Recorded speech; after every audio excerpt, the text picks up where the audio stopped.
Okay, hello everyone. I'm Matt Rowe. I'm David Short. We watched a movie. Oh, okay. First, you gotta tell the origin of how we came across this damn thing first. Okay, I'll do that. And then I'll start filling in the backstory of the actual movie before we even get into it. All right. So what happened was, if you watch earlier on the channel, in fact, you know what? Let's just annotation here. Taint Light. Good God, Taint Light. Taint Light. That movie was painful. That movie was only an hour, too. This movie that we're reviewing today was an hour and 29 minutes, including credit time. Well, what happened was, I told my father that I was going to come over here and we were going to find some Netflix instant streaming movie and watch it and see how terrible it was. And he said that he Google searched the worst Netflix movies, and 2 movies came up. Only 2, which I'm surprised at, because there are a lot of really bad movies on Netflix. I guess somebody found the worst, and that was Taint Light. Which obviously we've already done, and the review for that movie is almost as long as the movie itself. Again, annotation. Yeah.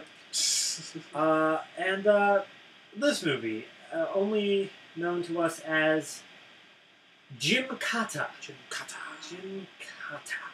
Now, the thing is about this movie that we weren't aware of when we first found it, when we watched the trailer of it, not only does it have like the 90s, what was his name? James Leroy, I believe, doing like the actual trailer narration for it. I mean, I'm pretty sure he was working about then.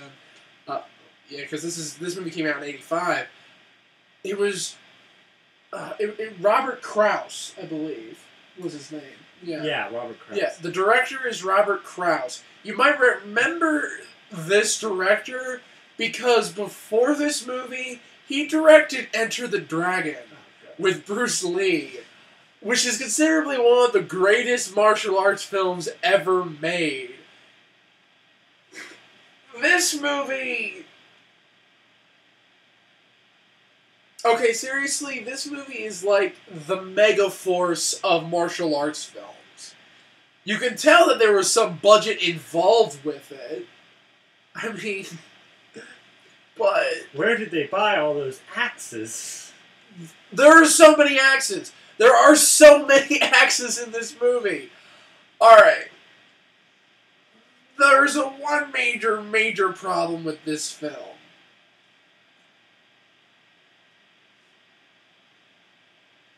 Hold on. I think I can sum this up for you. Matt's obviously at a loss of words. Matt, pop quiz.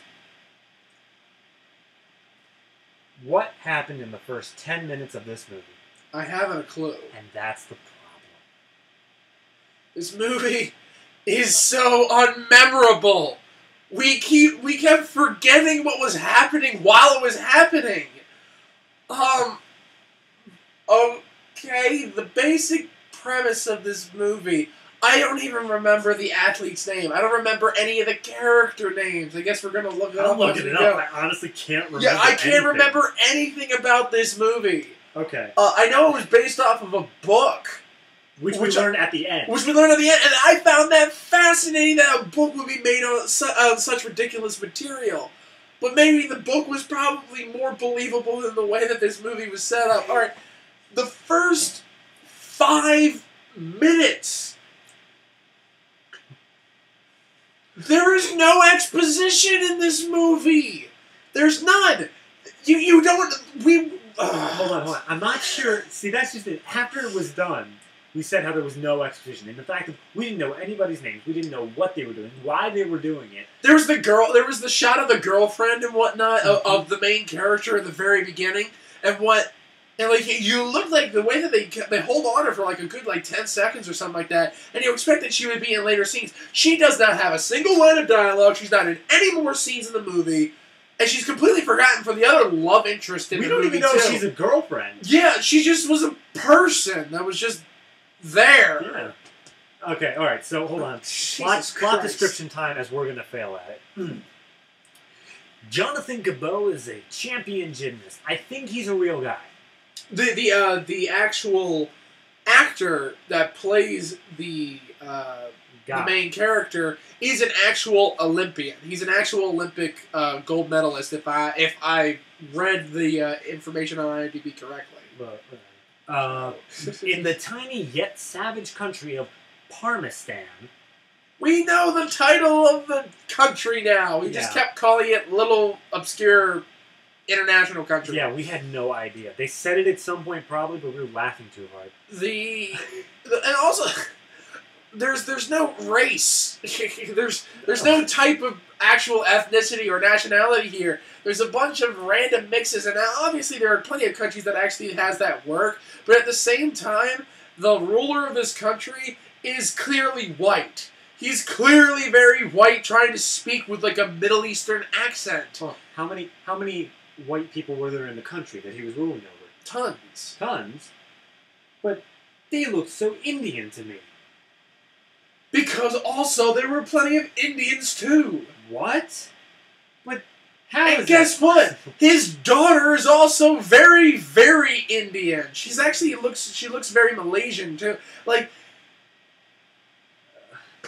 Okay, hold on. Finish the plot. Alright, finish the plot. There is a perfect... Oh, in the tiny yet savage country of Parmistan, there is a perfect spot for a Star Wars site. You remember that from the 80s when people actually thought that was actually a plausible idea? Yeah, they were still in the midst of that. This was 85. 85, yeah. For the U.S. to get this site, they must compete in the brutal game. There's our plot. We actually didn't know that. We had no idea why they were doing this. We thought it was Hunger Games. They explain one of the reasons the game takes place is because you have to do it in order to get into the country. Yeah.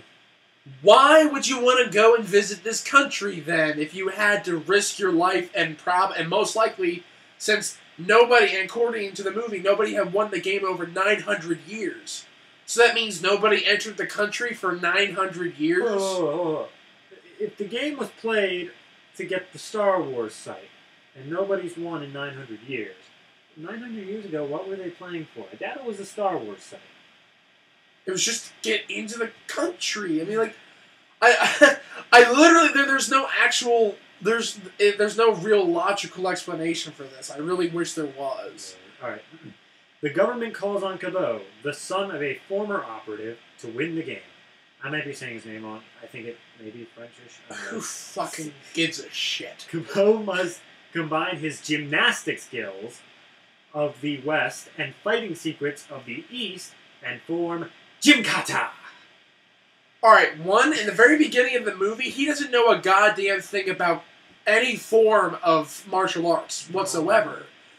As a matter of fact, like, his whole training montage sequence, which takes place starting after 5 minutes into the movie, and like, when it tries to come for you to try to get pumped up for the rest of the movie, like, seriously? It was bad. It was so bad.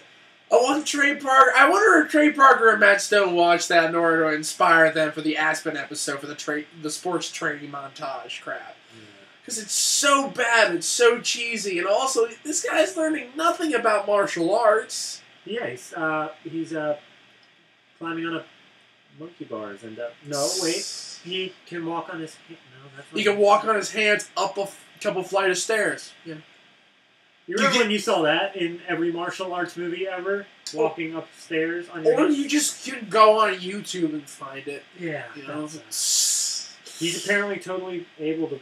But apparently because of that, and also the fact that he's really good on the bars in the Olympics, that he's all of a sudden the martial arts master. Okay, now before we get past the exposition, let's talk. We're 5 minutes in. Let's talk about the most wonderful romance arc to ever be written. Oh, Jesus Christ! All right, so here's what happened. This girl, obviously set up to be the love interest of the film. This makes Titanic seem like it's fucking Gone with the Wind. This girl comes in, and she is obviously this tough as nails chick who doesn't say a word to the guy. And, like, throwing knives. She doesn't say a word at all. She doesn't speak at all. At all. And then it gets... The first line is a throwaway line. It gets to 2 minutes of that training montage we mentioned earlier. He's done his training montage. It's apparently very effective, and he's able to fight now. And she's impressed. She's like, all right, you know, he's learned and whatnot, and apparently that he takes that as a green light for him to fuck her. Yeah, that's all you need for a romance training montage, apparently. I've been dating wrong. To be honest, actually, like, I'm trying to think here. And, we're having lots of these long pauses in between this because we're trying to actually remember the movie. Because we're not lying here. It's practically impossible to remember this. It's so forgetful. Okay, hold on. After that, the stork thing. Yeah, Stork. Okay. Okay. Stork. This guy apparently plays like the Q to the James Bond of this movie, and he apparently was supposed to outfit them with supplies and gadgets. All right, okay. The gadgets that he gives them are only 2 things, and one, this is beginning the ridiculous romantic affair with axes in this movie. It's an axe apparently that can cut through like steel, like it's fucking butter or whatever. Which they never use. Ever. It's only actually used to kill one of their guys. Right. And he doesn't even take it with him. So. And the other one was a knife that fired the blade. I want to actually check the date for when that device was first used in a movie. Because I refuse to believe that Gymkata invented something as the spring-action knife. But... I refuse to believe that shit! Alright. But, moving on from that. So there are those 2 items, and then they go out to the market for whatever reason. Some guy throws drink in the American's face because he's just a filthy American, blah, blah, blah. And then the guy's like, oh no, it's just some anti-American sentiment. There's not really like, oh, javelin to the chest out of nowhere. And it just falls over. Now, I will tell you one thing, though. The javelin and the arrow effects in this movie is actually something relatively good. Like, they do a really good job with the arrow effects. But the problem is this. Now we're at a scene... Oh, God, no. This scene goes on for like 15 minutes. I don't think it's that long, but it's very close. It is very close. At least 10. It's at least 10. And it literally is just the main character and the girl running away from guys shooting bullets at walls. No, not true. There was that entire part we had to get to the girl first. Oh, yeah, that's right. And then after those 5 seconds of him actually getting the girl, then they ran away. And it went on for 10 minutes with these goons where obviously he was like it has some shots in there where you're like, if you put it in black and white, it's seriously like someone's trying to parody a noir. The way that it's done. I can't believe this was done by Clouse. This is just ridiculous. Okay, alright, so after that, they get back to the place and they find that Stork is all paranoid because there are people hunting them or something. And then he turns on them for no fucking reason. I'm sure there was a reason. Something about the Star Wars site. I don't know. We weren't paying attention. We really weren't at that point. I know. We were trying and whatnot, but we were more interested in the hot fries that I bought. So... Then the guy who was... This is not even a half hour into the movie. This is at least This is like minutes. It's 15 minutes. 15, 20 minutes tops into the movie. So then the guy who was originally training Cabot is saying that, oh, we should have kept with the U.S. service the whole time because Stork wasn't U.S. and something or another. I don't know. He comes out of nowhere and shoots like 3 guys for no reason, including Stork. Stork's the only name we know. The only name we know. Because it's really easy to remember. It's just because it's Stork and it's just a tall white guy with white hair. It works. Yes. So then they go over to the country. Because at that point, we thought they were already in the country. Yeah, we actually thought that we were in the country, but no, this was like this stopover point before the country. I don't remember them talking about it in the very beginning. I think they did, maybe, but... We completely glossed over. At the very beginning, something about how his father was a former operative. Yeah, he's doing this for vengeance or revenge or just to find his father. I don't know. But it comes back. And the funny thing is, like, you know, when the guy that he's in contact with for whatever government agency he's working for, the first conversation, the first bit of dialogue they have, it literally is them looking over photographs and discussing these people. I'm like, okay, why? You haven't even proposed a deal to him. Apparently he's already an operative. This is before they said their names. Yeah, you don't even have names. You have no names. You have absolutely no... You have no connections to the characters whatsoever. Alright. So when they get to the country, and they meet the king or something, and... Who's a white guy playing a stereotype. There are ninjas everywhere. Yeah, there's lots of ninjas. Lots of fucking ninjas in this movie. Tons of ninjas. I want Pierre Kirby to come out of nowhere. I seriously think that someone should send this movie to the Cinema Snob, because he probably would fucking jizz over it. This literally has so much 80s cheese in it. It's just oozing off the screen. Guy's got a mullet, that's all we gotta say. He's got a mullet. He's got a mullet. Okay, so they get to the king. And it's an Olympian playing it, so it's like... It's got a little bit of Golden Girl in there, too, so he'll even enjoy that.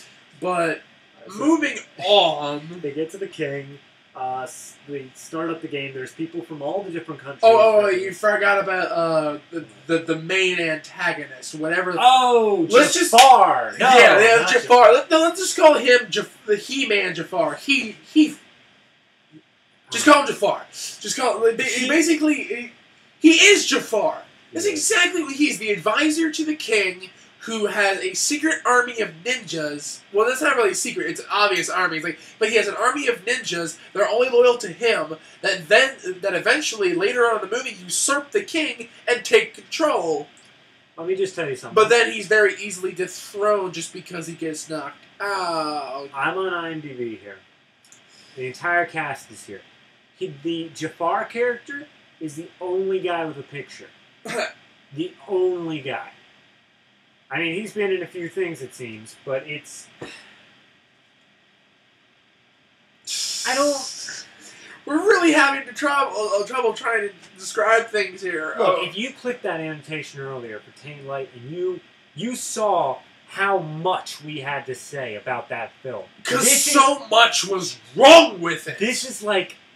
the same and yet the exact opposite at the same time. There is still a lot wrong with it. Tons of things wrong with it, but the problem is we can't remember it. Oh, God. Unlike Taint Light, which sticks into your mouth and the taste just will never go away. This movie, you forget it the moment you taste it. It's kind of like air. It's like breathing and whatnot. It's like you're passing...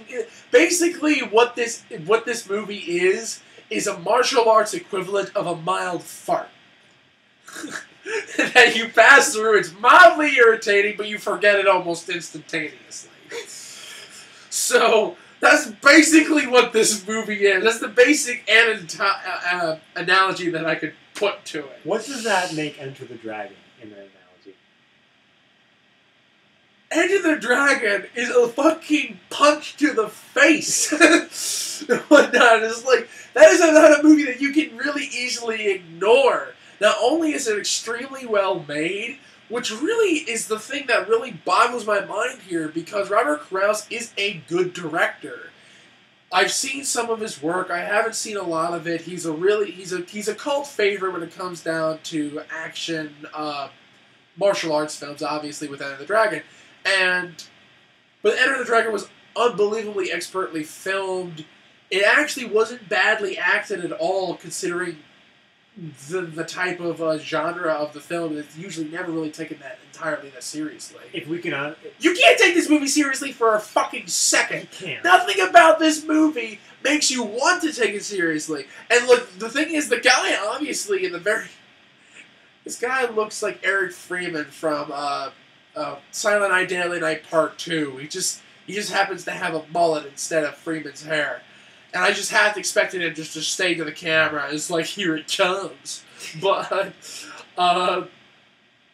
you can tell that he's trying, but at the same time, you can tell the scenes that he's really fucking bored. Because he's just sitting there like this. That's how I was watching the movie. I was sitting there like, what's going on? I don't know.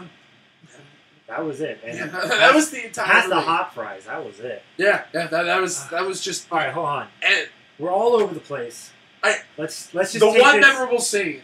The one memorable sequence of the entire movie takes place. Alright, hold on. Let me just skim over the entire rest of the movie. Oh yeah, well, the game itself. They go through the game, and apparently the game is like this, think Hunger Games almost, except it's more of an obstacle course, but everything's still trying to kill you, and same thing with the other members are trying to kill you as well. So kind of like the dog race in Dead Man Wonderland, if you're an anime fan. If you're not an anime fan, I'd say closer to Running Man.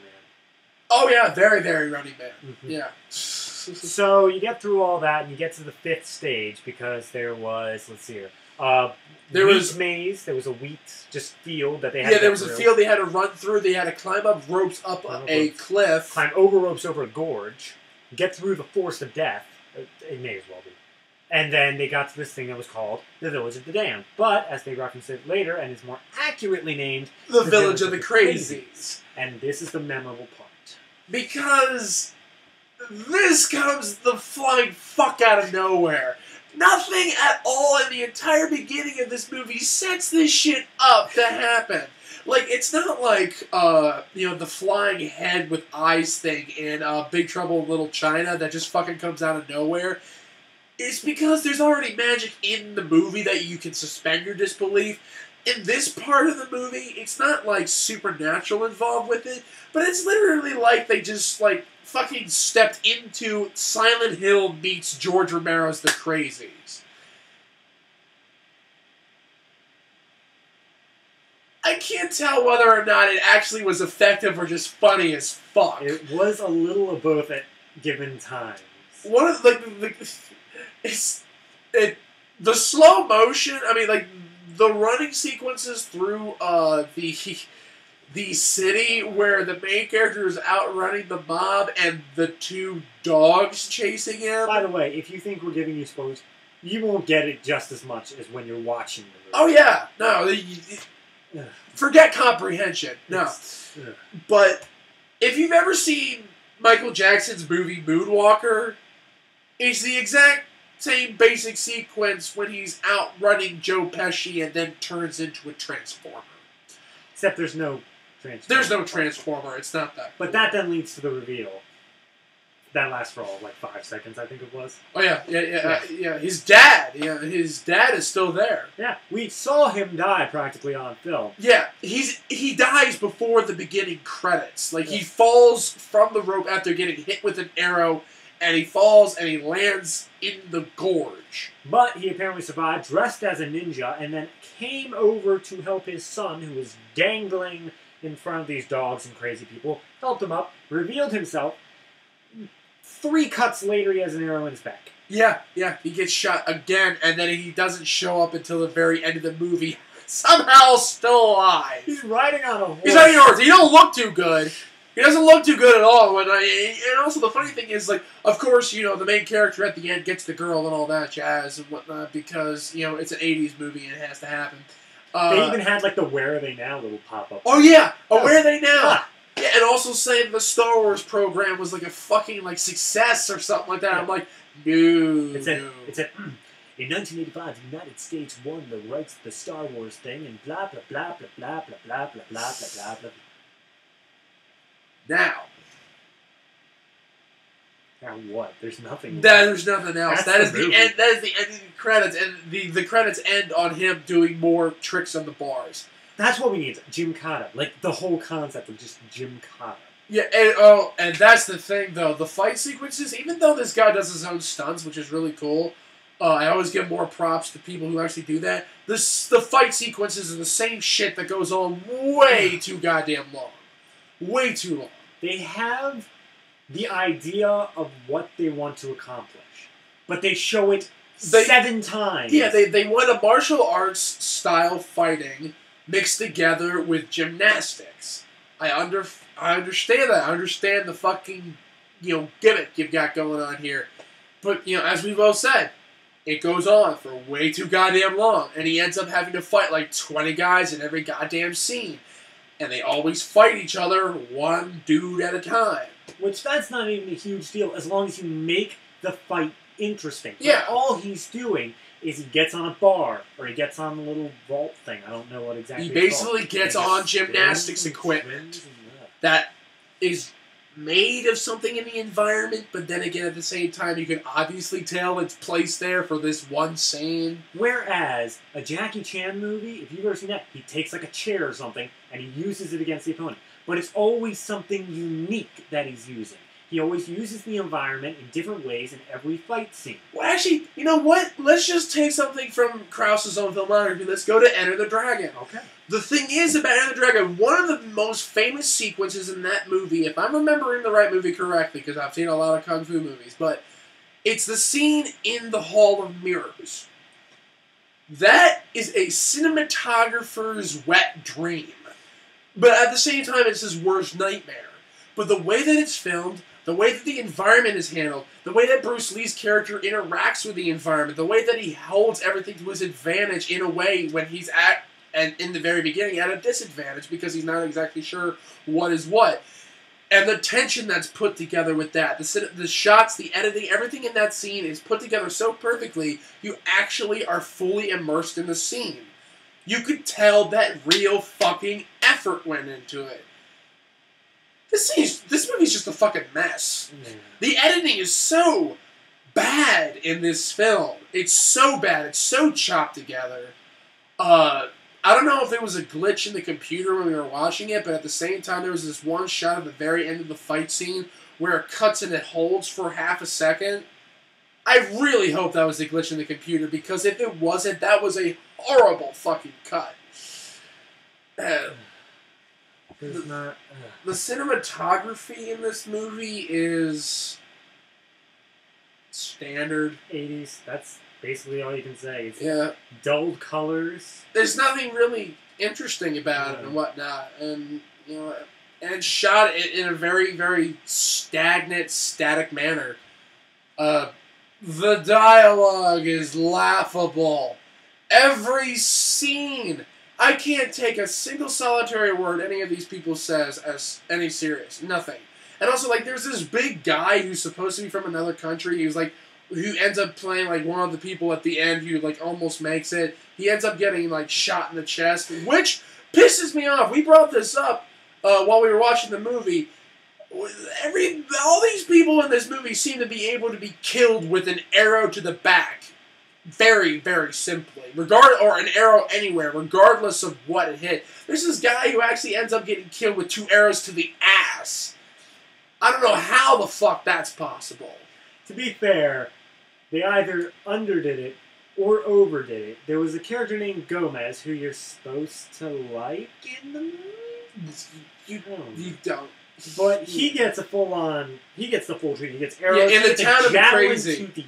No, it's not a javelin. He had a pitchfork through the throat. Oh, a pitchfork? Yeah, it was a pitchfork through his throat. There was stakes in him and shit like that. Yeah, he was nailed to a door, and then the blood was running all the way down the stairs, and the dog was licking it at a pool at the bottom. That was the introduction into the town of the Crazies. That's why we thought it was memorable, because I'm like, oh, wow. Shit. Yeah. This shit just got serious. Suddenly, we feel like we're in a fucking completely different movie. This scene is, I seriously think, if Robert Clouse didn't shoot this movie or have this original idea, somebody else did this. Because not only is it filmed in a completely different way, but also the editing's different. It's a lot better paced. It has a decent amount of mood, and also the sound effects. At the beginning of it, the sound effects before they get to the martial arts bits are really creepy. They're really ambiotic. But when they get to the martial arts bits, then you have the whooshing noise all of the time, and it's like. Okay. One thing, it was obviously dubbed, but just before he mentioned his father comes and picks him up, he was climbing a wall. He's facing down his doom. Oh, yeah. He's facing down his doom. And I don't know why they thought it'd be a good idea to dub it, but they dubbed it with the director's sex tape or something, because all you could hear was, And it just got more and more sensual as it went along. It's like,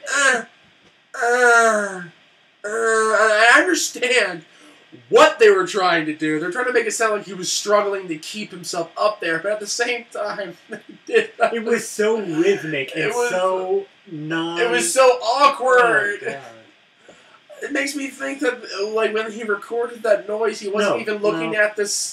He wasn't even looking at the film. He wasn't even looking at it. He was like, "All right, just make some noise. Make some noise. I don't care what kind of noise. Just make it." Is that Russell Clouse?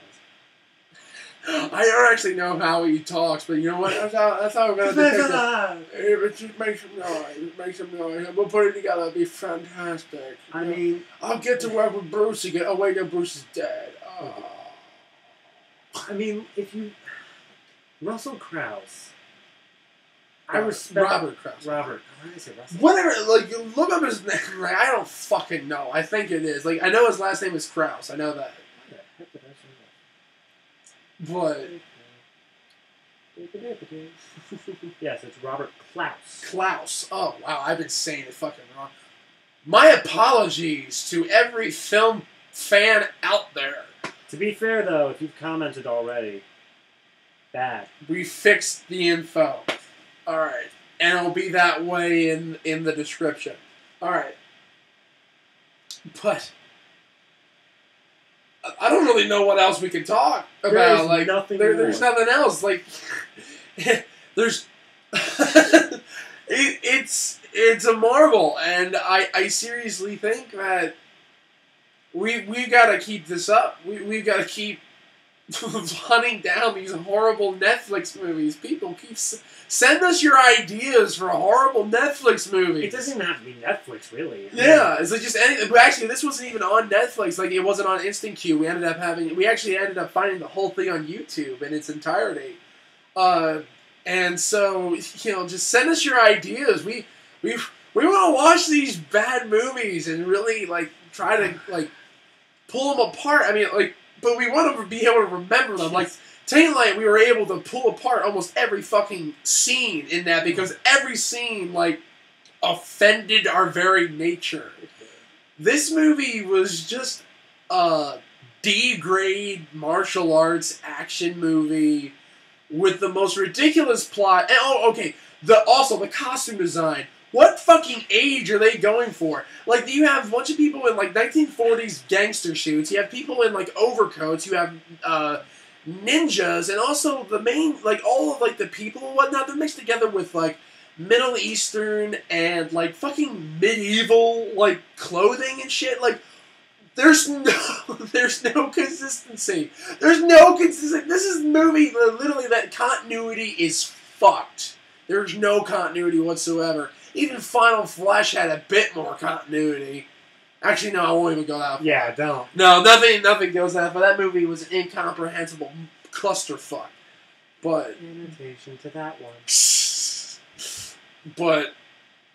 No, that's all I got. That's all I got. All right. Send us more of your shit. Final... Describe in 10 words.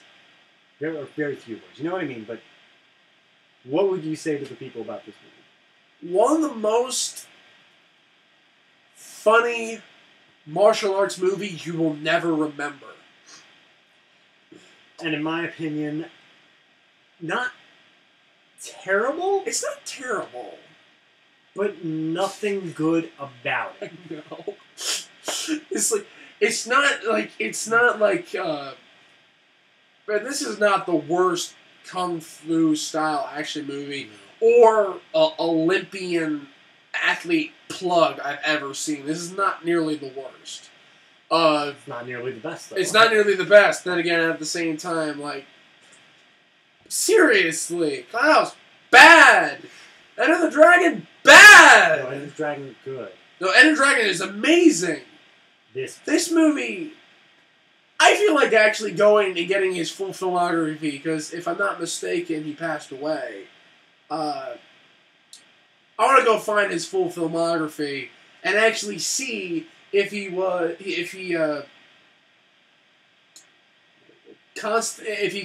constantly made good cult classic action films and whatnot, because there are plenty of good action directors out there. Of course, my favorite action director was Tony Scott, and he unfortunately passed away. And don't you be bad-mouthing Tony Scott. I fucking love that guy, except that Top Gun was a fucking stupid movie. But we're moving on past that point. Alright, so, your final thoughts on this movie, if there's any more whatsoever. Any more? If there's any more. God, I don't know. All I really have to say is it worth one watch? That's just it. That's what.